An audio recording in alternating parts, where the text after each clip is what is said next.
25 June 2024। কোন দিন? আজ কিন্তু চ্যাংই 6 মিশনের চাঁদ থেকে স্যাম্পেল নিয়ে ফেরার কথা, আর ফিরল। ভারতীয় সময় দুপুর 1টা নাগাদ এটি ইনার মঙ্গোলিয়ার কাছে সফলভাবে ল্যান্ড করে। 3রা মে লং মার্চ 5 রকেটে চাপিয়ে ওয়েনচ্যাং স্পেসপোর্ট থেকে পাঠানো হয়েছিল এই চ্যাংই 6কে। তারপর সেটি চাঁদের কক্ষপথে প্রবেশ করে। এছাড়া এটি 8ই মে চাঁদের কক্ষপথে প্রবেশ করার পর 1 জুন 2024 সেটি চাঁদে ল্যান্ড করে। তারপরে 6ই জুন আবার সেটি ডক করে চাঁদে থাকা সেন্ডার মডিউলের সঙ্গে। তারপর পৃথিবীর দিকে পাড়ি দেয় দিন 4 আগে, আর অবশেষে পৃথিবীর কক্ষপথ থেকে ঘুরতে ঘুরতে সে নামলো। এবং আরও একটি অসাধারণ ইতিহাস কিন্তু গড়ে ফেলল চায়না। কেন ইতিহাস বলছি? আগেও তো চীন চ্যাংই 5 মিশনের মাধ্যমে চাঁদের মাটি নিয়ে এসছে পৃথিবীতে। এই কারণেই বললাম ইতিহাস, যে যেই স্থানের মাটি এবার নিয়ে এসছে চায়না, সেই স্থান থেকে কোনো দিনও কেউ স্যাম্পেল কালেক্ট করে নিয়ে আসেনি, একেবারে ফার এন্ডের সাউথ পোল থেকে।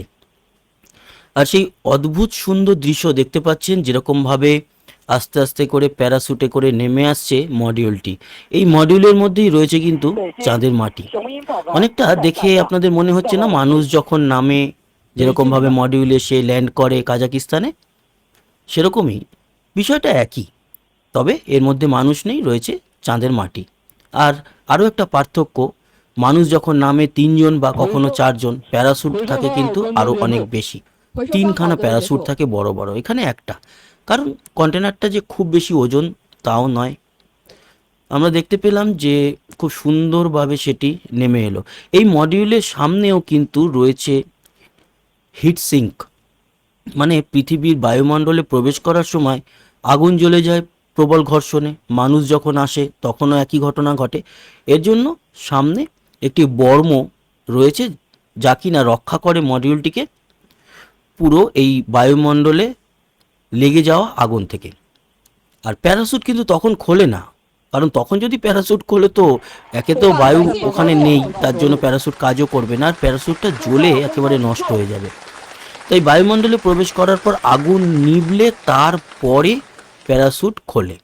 প্যারাশুট খুব একটা যে অনেক উচ্চতায় খোলে তা কিন্তু নয়, মোটামুটি 3-4 কিলোমিটার উচ্চতা থেকে প্যারাশুট খুলে তারপর আস্তে আস্তে সে নেমে আসে।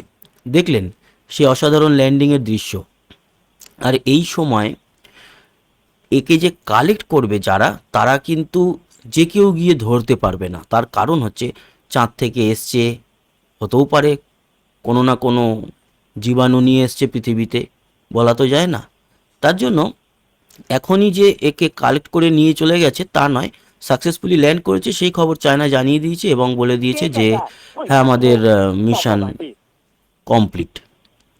এবার এখানে যারা আসবে তারা বিভিন্ন রকম সেফটি নিয়ে তারপর কিন্তু আসবেন। মুখে মাস্ক, তারপরে গায়ে যে সমস্ত ডাক্তাররা অপারেশনের সময় পরেন, পিপিই কিট বলে, সেই ধরনের সমস্ত জিনিসপত্র পরে তারপর এটিকে কালেক্ট করবে। তারপর তো একে খোলা হবে এবং বের করে নেওয়া হবে। অবশ্যই খুশি চীনের বিজ্ঞান মহল, শুধু চীন কেন, সারা পৃথিবীর বিজ্ঞান মহলই খুশি। তার কারণ চাঁদের সম্পর্কে আরও অনেক কিছু জানা যাবে এই চাঁদের যে রেগুলিট, মানে স্যাম্পেল বা চাঁদের মাটি যাকে রেগুলিট বলা হয়, সেগুলোকে পরীক্ষা করে।